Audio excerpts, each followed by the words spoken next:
ഒരു സംഖ്യയുടെ 30%, 55% തമ്മിലുള്ള വ്യത്യാസം 2500. കുഞ്ഞുങ്ങളെ, 30%, 55% തമ്മിൽ 25% വ്യത്യാസമുണ്ട്. ഈ 25% എന്ന് പറയുന്നതാണ് 2500 അല്ലേ? എങ്കിൽ സംഖ്യ എത്ര എന്ന് ചോദിച്ചാൽ 100% എത്ര എന്ന് കണ്ടുപിടിക്കണം. ആണോ? നമുക്കറിയാം 30%, 55% തമ്മിൽ 25% വ്യത്യാസമുണ്ട്. അപ്പോൾ 25% 2500. 100% കണ്ട ഉത്തരവായി. ഇത് എത്ര ഇരട്ടിയാ? 100 ഇരട്ടിയല്ലേ മക്കളെ? അപ്പോൾ ഇങ്ങോട്ട് 100 ഇരട്ടി എടുത്താൽ ഉത്തരം കിട്ടും. ഇത്രേ ഉള്ളൂ. ക്രോസ് മൾട്ടിപ്ലിക്കേഷൻ ചെയ്ത് സമയം കളയണ്ട.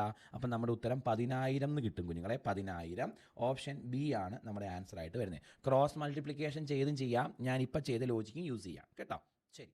അതെ, ഒരു കാര്യം പറഞ്ഞോട്ടെ. നിങ്ങൾ കാപ്പൻസ് ലേണിംഗ് സൊല്യൂഷൻ എന്ന യൂട്യൂബ് ചാനൽ സബ്സ്ക്രൈബ് ചെയ്തിട്ടില്ലെങ്കിൽ വേഗം സബ്സ്ക്രൈബ് ചെയ്തോ.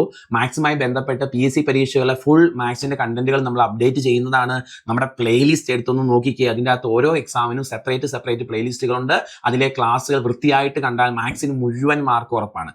ഇനി ടെലഗ്രാം ചാനൽ ജോസ് കാപ്പൻ എന്ന പേരിലുണ്ട്. അതിൽ ജോയിൻ ചെയ്യുക.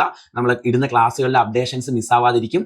JOSCKAPPEN എന്ന് ടെലഗ്രാമിൽ ക്യാപിറ്റൽ ലെറ്ററിൽ സെർച്ച് ചെയ്താൽ മതി. ചാനൽ കിട്ടും. ജോയിൻ ചെയ്യാം. അപ്പോൾ ടാറ്റാ, ബൈ ബൈ.